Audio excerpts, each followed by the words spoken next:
guys, welcome to Thick Boy Gaming, where we're bringing you everything Assassin's Creed, from tips and tricks to abilities, skill trees, what are the best options, things to do around your settlement first.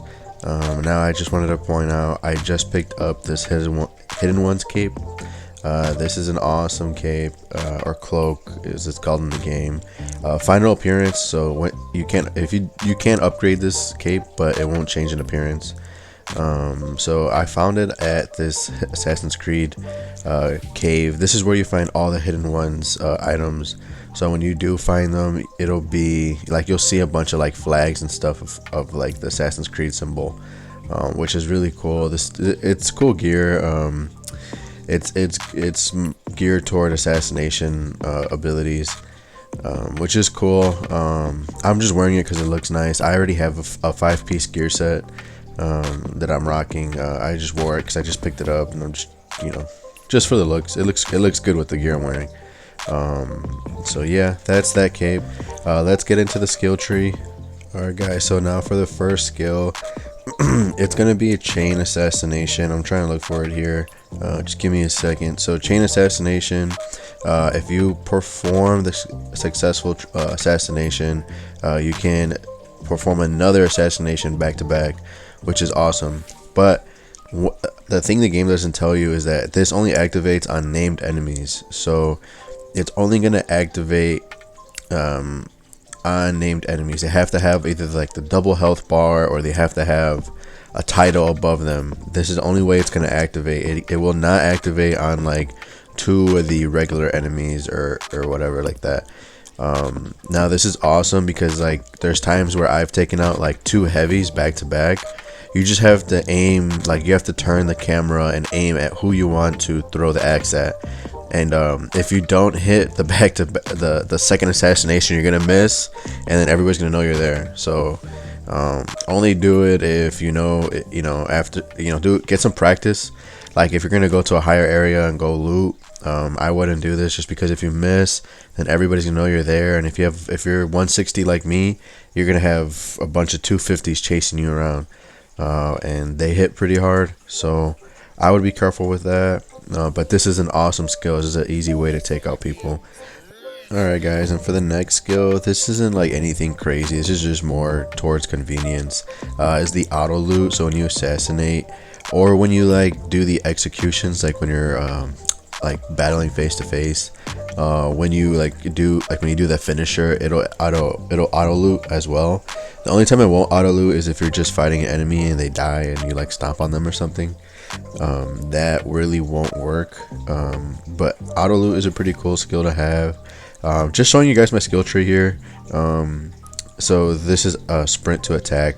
That one's okay. Bow to melee, it's alright. As you can see, I haven't really worked too much on the blue side. Emergency aim is a cool one. This one gives you a short amount of time before somebody sees you to attack, so it slows everything down. Now stomp, if you don't have this, you should. I really recommend you should, especially if you have a hammer. This will just if somebody gets knocked back, you can just stomp them and it kills them immediately. I've spent a lot of time, as you can see, on the way of the bear, or this is more like geared towards like heavy weapons. Dual swap is cool. Nothing crazy with dual swap. It just lets you change from what weapon you're gonna be hitting and what weapon you're gonna be pairing with. Now the adrenaline upgrade. If you see these, I would get them. I'm a big ability guy. I love using my abilities, so that's a really cool one. Light bow combo, alright. Warrior takedown. If you hit RT, you can perform an assassination. But as you can see, the guy right next to him saw me, or sees you. So it's a cool one. I've done it before, but it does alert people. I'd rather go with the assassination, preferably the dual wield. Now the dual wield is really cool. I just unlocked this the other day.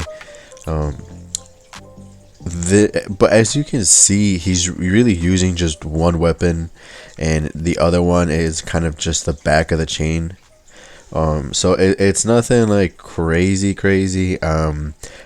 The way I like to use this is like a great sword and a shield. That's kind of how I've been using it. As you can see, I still using the hammer. The hammer is my favorite weapon. But what I have been doing is just using one of the great swords with the shield.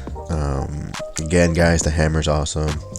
I'll use either this sword or the other one right next to it, and I've been using this shield a lot.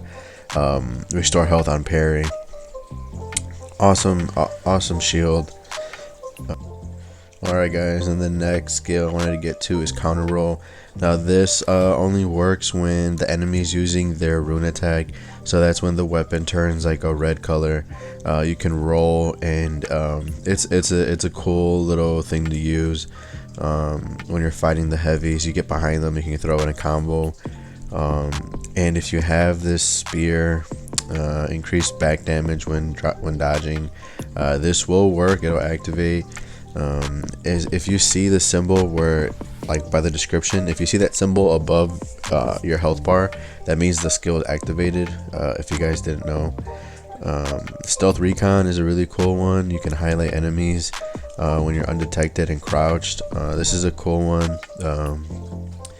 I mean, I'd rather just use Odin's Sight, but it's a cool one. Advanced assassination, guys. I did forget to tell you guys about this one. This one you need to unlock. If I'm doing this correctly, you need this to unlock the chain assassination. All right, guys. So you need this first. You can see it off to the left, the chain assassination. So yeah, this is a cool one. I recommend getting this one. You can get this one pretty early on too. As you can see, that's a really cool one. Alright guys, that's it for the skill trees. So that's where I'm at level 160.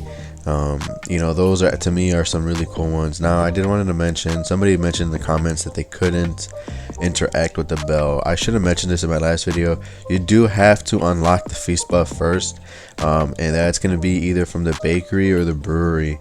You have to unlock one of those to unlock the feast buff. Then you can interact with the bell. I apologize. I should have mentioned that in the video before. The feast buff is awesome, guys. Watch the other video if you haven't. I'll be sharing some tips and tricks, some beginner tips and tricks. Thanks for watching Thick Boy Gaming. Like I said, happy Thanksgiving, everybody. Hope you guys enjoy your day. Be safe out there. Alright, guys. Stay tuned for the next one. Like I said, thanks for watching. Hit the like, hit the subscribe button.